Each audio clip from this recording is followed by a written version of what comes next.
প্রিয় ভিউয়ার্স, আসসালামু আলাইকুম। আলহামদুলিল্লাহ, মহান আল্লাহ তাআলা অশেষ মেহেরবান যে আমাদের সুস্থ সবল রেখেছেন। আজকে আমি আপনাদেরকে আজব ও অস্বাভাবিক মহান আল্লাহ তাআলার সৃষ্টি প্রাণীকে দেখাবো। এখনও যারা আমাদের এই চ্যানেলটি সাবস্ক্রাইব করেননি তারা এখনই লাল বাটনে ক্লিক করে পাশের আইকন বেলটি অন করে দিন। সাথেই থাকুন, ফিরছি ইন্টু ভিডিও পর।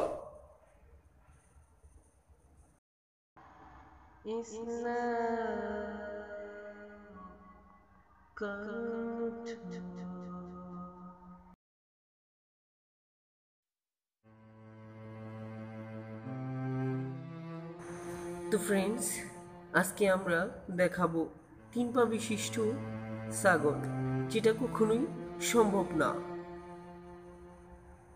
আল্লাহ চাহে তো সবই সম্ভব, অস্বাভাবিকও স্বাভাবিকও অস্বাভাবিক হয়ে যায়।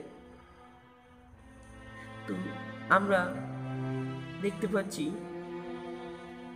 3 পা বিশিষ্ট ছাগল।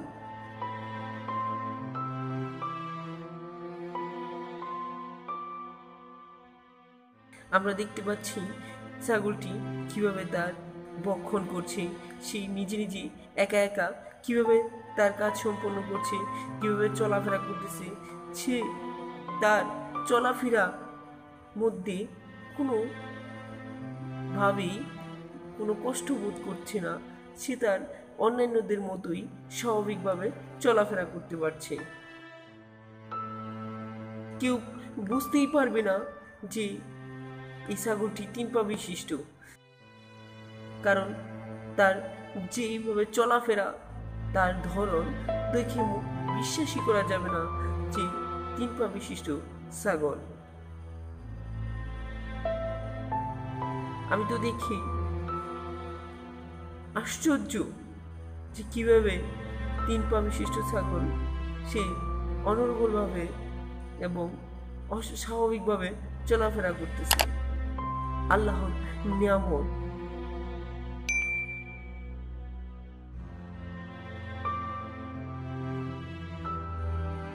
এটা আল্লাহরই ইচ্ছা, আল্লাহরই রহমত।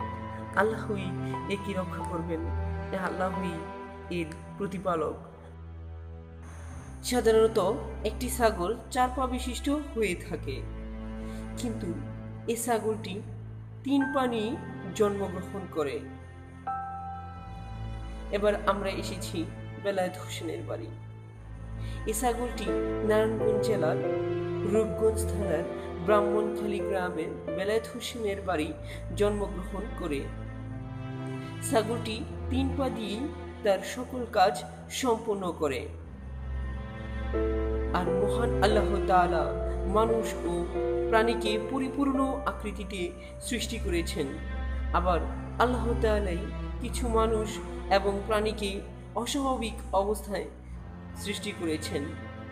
আর তোমরা জেনে রেখো, মহান আল্লাহ তাআলা এগুলো নিদর্শন হিসেবে সৃষ্টি করেছেন, যাতে মানুষ এগুলো দেখে শিক্ষা গ্রহণ করতে পারে।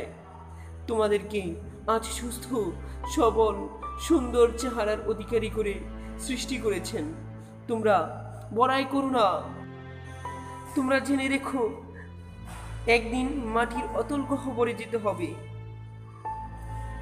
কিসের এত বড়াই? নিশ্চয়ই জাহান্নামের আগুন তোমাদেরকে গ্রাস করবে। আল্লাহ তাআলা আমাদের বুঝার এবং জাহান্নামের আগুন থেকে রক্ষা করুন। আমিন।